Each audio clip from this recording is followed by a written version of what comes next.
Hey there, I'm Scott. Welcome back to my home and my kitchen.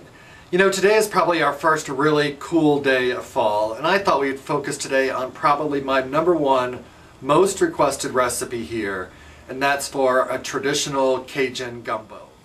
Okay, first I want to say thank you for everyone who's been writing in and asking for this particular recipe, because it actually is probably one of my favorite Cajun dishes of all time. We're actually making a shrimp and sausage gumbo. But through the process, I'll talk to you about how you can substitute other meats and fish to make gumbo that you would really enjoy. But what you'll need for this recipe is the trinity, and that's 1½ cups of finely chopped celery, 1½ cups of finely chopped green bell pepper, and 2 cups of onion. And if we can get a close-up of this, as I've talked about before, I chop these very, very finely, and I'm talking probably 1/8 of an inch little cubes. And in this recipe I'm using a red onion. You could use a white onion, a Vidalia onion would be great, or a Mexican onion. Whatever you have on hand, it's all good. I just like the flavor of the red onion in this. You'll also need 2 bay leaves. Aside from that, you're going to need 1/4 cup of finely chopped garlic, 2 cups of finely chopped green onion, or scallions. You're going to need a pound of okra, fresh or frozen. The frozen actually works just great. It's already been chopped up for you into little discs. And it'll work just great. You're also going to need about 1/4 cup of freshly chopped parsley.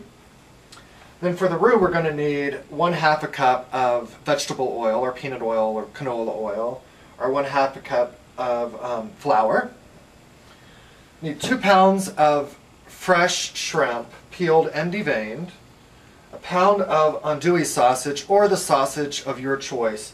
And in this case, I'm using 1 pound of uncased sausage, or just bulk sausage.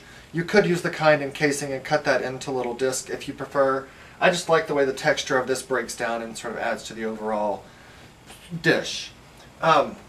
8 cups of stock. I'm using chicken stock. If I had seafood stock or fish stock, I would be using that. Then Tabasco, salt, and pepper to taste. And I use a really large pot. So to start with, I'm heating up my pot quite hot, and I'm going to add the 1/2 cup of the oil and the 1/2 cup of the flour.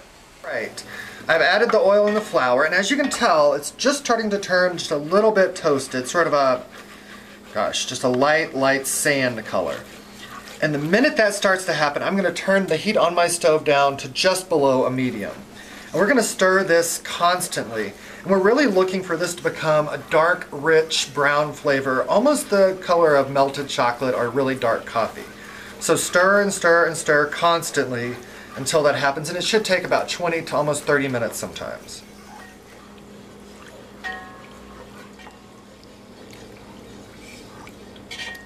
Okay, as you can see, the roux is getting a nice dark brown color. Like I said, almost the color of melted chocolate, which is exactly what we want.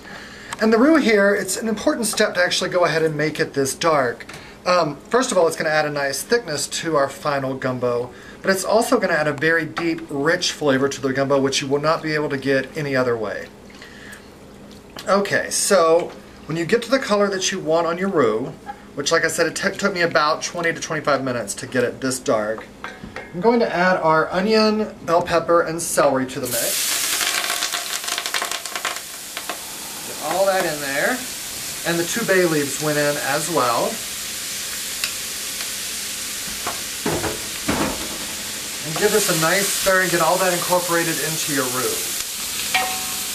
We want to get this stirred in nicely. Let it cook for about 4 minutes or so. The vegetables will start to get nicely tender, and then we're going to add some other ingredients. One thing I wanted to mention about the pot, when you're making this roux, you really want to use the heaviest bottom pot that you can find.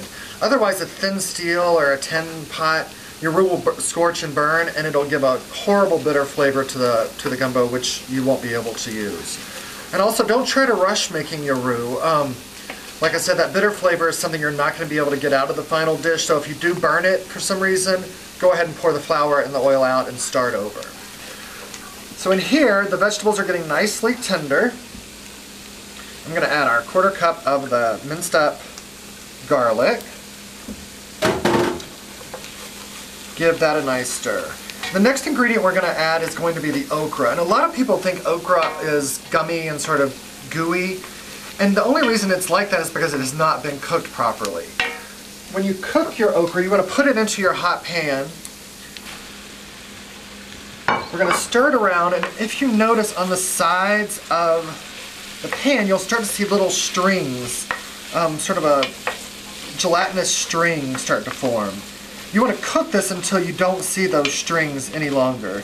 And I'm just trying to find them. If you look into the mixture, you can see that it just looks sort of gelatinous and gooey. So cook this over, I'm going to turn the heat up to about a medium high, and cook that until those strings disappear. Then we can proceed with the rest of the ingredients. Here's a good shot of actually what those strings are, and we want those to completely disappear. The okra is also important in this recipe because it's going to be another thickening agent to the final product. And gumbo is actually the African word for okra, so it's important to get that in and cook it properly, and I think you'll be pleasantly surprised. Okay, the stringiness is gone from our okra. I'm going to take just about a handful or so of some shrimp and our 1 pound of the sausage. I'm going to get this cooked up. I'm going to break the sausage up nicely, and these shrimp. These aren't going to be the shrimp that we actually finally see in their final form. They're going to break up and cook down. They're going to add a really nice fish flavor to the gumbo. At this point, if you were cooking with some other sort of meat, like if you were doing a duck gumbo or chicken or some other sort of meat product, you would add that now and cook it just as I am the shrimp and the sausage until it's nicely cooked through. Okay, I'm letting this sort of saute. It's been sauteing for about 10 minutes, and while I'm doing that, I'm taking that handful of shrimp and with the side of my spoon, just breaking those up. And the longer they cook, the easier they're going to be to break up. And like I said, that's just going to enhance the overall flavor. And gumbo definitely is one of those dishes that's made with love. As you can see, there's several really important steps, but in the end, that's going to make this dish absolutely delicious. So when we get to this point, I'm going to add my parsley and the green onions. Go right in. I'm going to give these a stir, and if you notice, I've not salted this at all, and you do not want to until after you've added your chicken stock, because occasionally, especially if you buy your chicken stock at a supermarket, even the low sodium has some salt in it, so you don't want to over season this at all. And I'm not adding any cayenne pepper to this recipe. I feel like with the Tabasco sauce you can get enough heat. If you do like this spicy, by all means add a little bit of cayenne pepper, like a quarter teaspoon or so to this amount. So that got a little bit sauteed, and in goes our 8 cups of the chicken stock or the seafood stock, whatever you have. Give that a stir, get everything nicely incorporated. I'm going to put this, let it boil, then simmer it for about 30 minutes with the lid slightly off. Then we'll come back in 30 minutes and add the rest of the ingredients. The gumbo's been simmering about 30 minutes. It's looking really nice, thick and delicious. Like I said, leave the lid completely off or just slightly off. Now we want to add, after you've tasted it, add about a teaspoon or so of salt, but please make this be according to the way your gumbo tastes. And about a teaspoon of freshly ground black pepper. Then some Tabasco, a good amount, depending on taste. Again, if you like it spicy, add more. If you don't, just add a little bit to start. Give that a stir, and then the rest of the shrimp goes right in, and we just want to lightly poach this. So it's going to take about 5 minutes. When the shrimp turn a nice salmon pink color, you know they're done and they'll be ready to serve. To get this plated up, take a nice scoop of the white rice, and then a good ladle full or so of the gumbo. Make sure you get shrimp and all that. Discard those bay leaves that we cooked with. Let's give this a taste. To serve this, make sure you have some really delicious French bread on the side and also a bottle of Tabasco on the table for people to season it as they wish. I've got to give this a taste. It looks delicious.